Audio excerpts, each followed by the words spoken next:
Ce tableau s'appelle l'allégorie du vice et de la vertu. Une allégorie est une suite d'éléments qui décrivent une suite d'idées. Ici, une femme représente la vertu, l'autre le vice.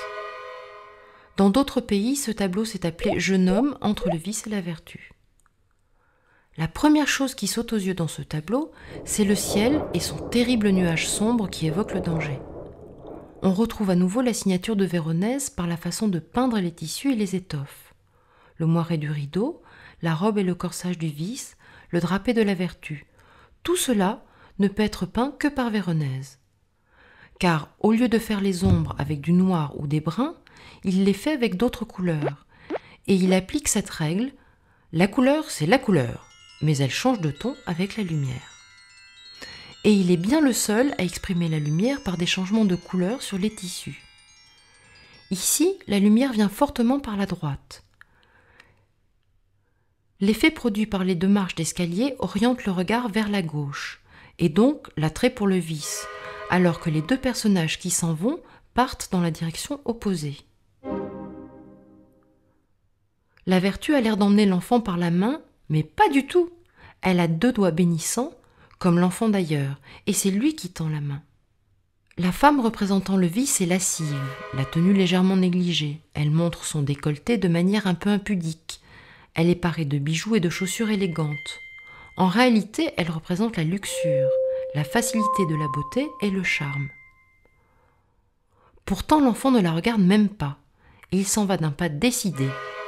Pour la vertu, le triomphe est facile. Dans ce tableau, le choix de l'enfant est déjà fait et la vertu, couronnée des lauriers de la gloire, marche vers la lumière.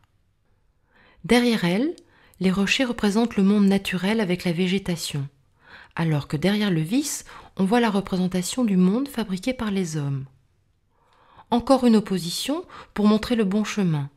Donc, à gauche, tout le monde fabriqué par les humains, et à droite, le bon chemin de la nature, de la lumière et de la morale. Pour marquer encore plus cette opposition, la vertu est simplement drapée dans sa dignité et va nu-pieds, alors que la luxure a de jolies sandales et des habits séduisants. En haut des 5 marches du temple est représenté un balustre, seul, ressemblant à un sablier, devant lequel, au bas des marches, une source coule vers l'enfant. Elle représente l'avant et l'après, c'est-à-dire le passé et le futur. Ainsi, le jeune homme va vers son avenir. Il a été tenté par le vice, mais il a choisi la vertu qui pourtant n'est pas très séduisante. Mais il est rare que la vertu attire le client. Véronèse peint le temple antique du côté de la luxure. C'est sans doute pour opposer les cultes dans l'Antiquité à la vertu morale et religieuse de la Renaissance. Comme nous le voyons, ce tableau est peint en 2 parties bien distinctes, fortement divisées. Ce genre d'œuvre moraliste était très courante à l'époque de Véronèse.